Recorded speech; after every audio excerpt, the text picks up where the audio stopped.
بسم اللہ الرحمن الرحیم۔ آج کی سٹوری ہے ناظرین، مور کو جنت سے کیوں نکالا گیا۔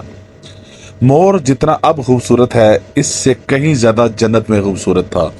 مور کی خوبصورتی پر سبھی پرندے فدا تھے، لیکن ان سب خوبیوں کے باوجود مور سے ایسی کون سی خطا ہو گئی تھی جس سے اللہ تبارک تعالیٰ نے مور کو جنت سے نکال دیا۔ اللہ تبارک تعالیٰ نے جب حضرت آدم علیہ السلام اور اماں حوا کو پیدا فرمایا، اس کے بعد ان کو جنت میں بھیج دیا۔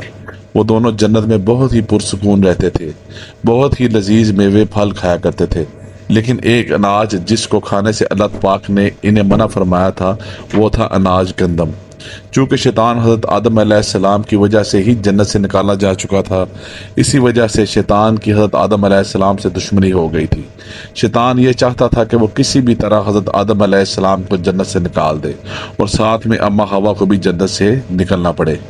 جب شیطان کو یہ خبر ہوئی کہ حضرت آدم علیہ السلام کو تمام میوے کھانے کی اجازت ہے لیکن گندم کھانے کی اجازت نہیں ہے، تو شیطان انتقام کی آگ میں جنت کے دروازے کے پاس بیٹھ گیا۔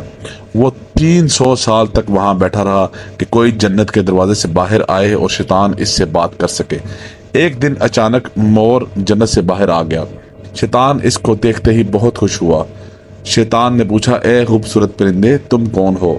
مور بولا، میں مور ہوں، اب تم اپنا تعارف کراؤ۔ شیطان نے جواب دیا کہ میں عالم کروبیہ کا ایک فرشتہ ہوں، میں اللہ پاک کی عبادت سے ایک پل بھی غافل نہیں ہوتا۔ میں چاہتا ہوں کہ میں جنت میں جاؤں، وہاں کی نعمتوں کا اپنی آنکھوں سے مشاہدہ کروں۔ شیطان مور سے کہنے لگا کہ تم مجھے جنت کے اندر لے جاؤ، میں تمہیں 3 ایسی باتیں بتاؤں گا جس سے تمہیں ابدی زندگی حاصل ہو جائے گی، تمہیں بڑھاپا اور بیماری نہیں آئے گی، تم ہمیشہ جنت میں ہی رہو گے۔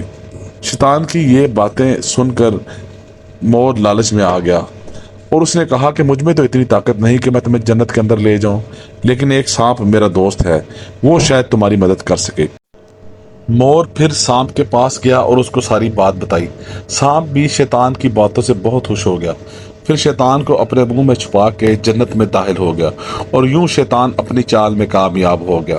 جنت کے تمام نگہبانوں کو یہ معلوم تھا کہ شیطان یہ چال چل رہا ہے اور جنت میں داخل ہو چکا ہے۔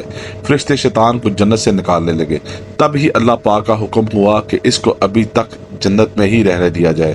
وہ فرشتے اللہ تبارک تعالیٰ کے حکم سے رک گئے۔ شاید یہ حضرت آدم علیہ السلام کا امتحان تھا۔ شیطان حضرت آدم علیہ السلام کے پاس اور اماں حوا کے پاس جا کر اپنی محبت کا اظہار کرنے لگا۔ وہ دونوں ہی شیطان کو پہچان نہ سکے، چونکہ ماضی کے مقابلے میں شیطان کی شکل تبدیل ہو چکی تھی۔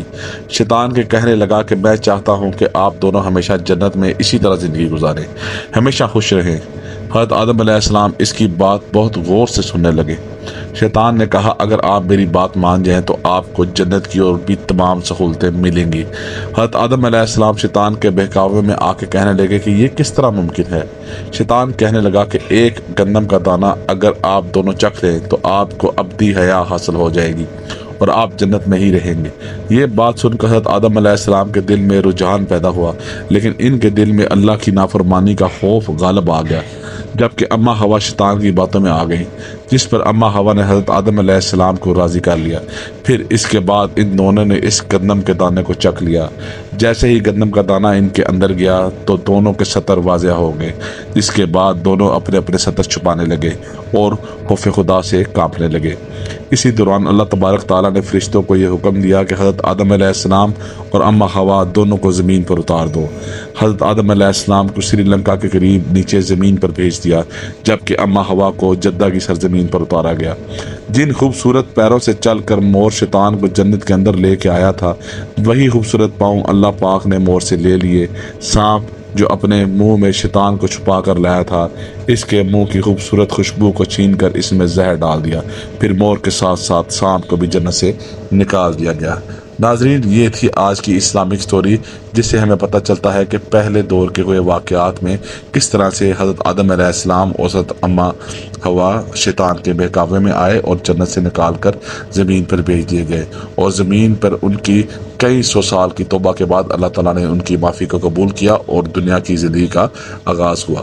اپنا بہت سارا خیال رکھیے گا اور ہمارے چینل کو ضرور سبسکرائب کیجیے گا تاکہ اس طرح کی لیٹسٹ ویڈیوز آپ کو ملتی رہیں۔ اللہ حافظ۔